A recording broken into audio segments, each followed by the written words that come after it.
नमस्कार दोस्तों, आज आपको महाभारत के एक ऐसे तथ्य के बारे में बताने जा रहे हैं। महाभारत युद्ध होने से पहले ही पता था इन 7 लोगों को कि महाभारत युद्ध होगा और उस युद्ध में कौन विजयी होगा। आइए जानते हैं विस्तार से। ऐसे तो दोस्तों, महाभारत का युद्ध आज से लगभग 5000 वर्ष पूर्व हुआ था। कुरुक्षेत्र में कौरवों और पांडवों के बीच 18 दिन तक चले इस युद्ध में लाखों की संख्या में श्रद्धालुओं ने भाग लिया था। संयोग की बात तो यह है कि 18 दिन तक चले इस युद्ध में केवल 18 ही महारथी बचे थे। इस भयानक युद्ध में कौरवों के कुल का विनाश हो गया था और पांडवों के भी लगभग सभी पुत्र मारे गए थे। पर दोस्तों, हैरान कर देने वाली बात तो यह है कि जब यह युद्ध होना तय भी नहीं हुआ था, तब से ही यह 7 लोग जानते थे युद्ध होगा और इसका क्या परिणाम होगा। जी हाँ दोस्तों, इन 7 लोगों को युद्ध के परिणाम के बारे में पहले से ही पता था। युद्ध होगा, कौन विजयी होगा, मतलब पांडवों की जीत के बारे में पहले से ही जानते थे।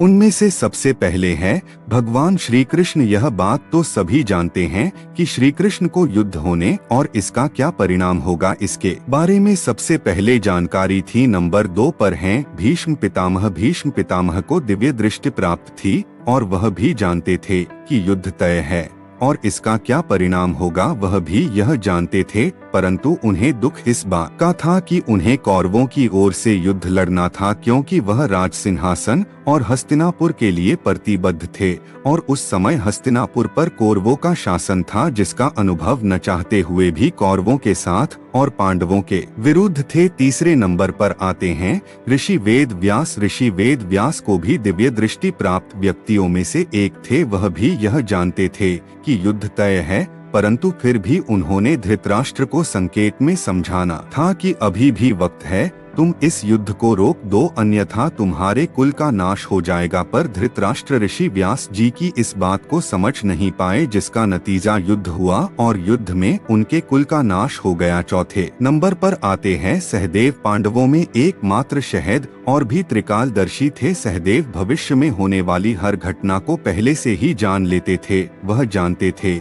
कि महाभारत होने वाली है और कौन किसको मारेगा और कौन विजय होगा। लेकिन भगवान कृष्ण ने उन्हें श्राप दिया था कि अगर वह इस बात के बारे में लोगों को बताएंगे तो उनकी मृत्यु हो जाएगी। 5वें नंबर पर आते हैं संजय। यह भी कहा जाता है कि संजय को युद्ध का क्या परिणाम होगा, इसका ज्ञान था। संजय को महर्षि वेदव्यास ने दिव्य दृष्टि इसलिए प्रदान की थी ताकि वह महल में बैठे हुए युद्ध को देख सकें और उनका वर्णन धृतराष्ट्र को सुना सके। दरअसल महर्षि वेदव्यास से धृतराष्ट्र ने पूछा था कि ऋषिवर, यदि आप युद्ध का परिणाम बताते हैं तो आपके बहुत ही कृपा होगी। तब वेदव्यास जी कहते हैं, जो वृक्ष छाया नहीं देते उनका कट जाना ही उचित है। तब धृतराष्ट्र पूछते हैं कि कटेगा कौन। यह सुनकर वेदव्यास जी कहते हैं, इस प्रश्न का उत्तर तुम संजय से पूछ लेना। ऐसा कहकर वेदव्यास जी वहां चले आते हैं। कहते हैं कि संजय श्री कृष्ण के भक्त थे। नंबर 6 पर आते हैं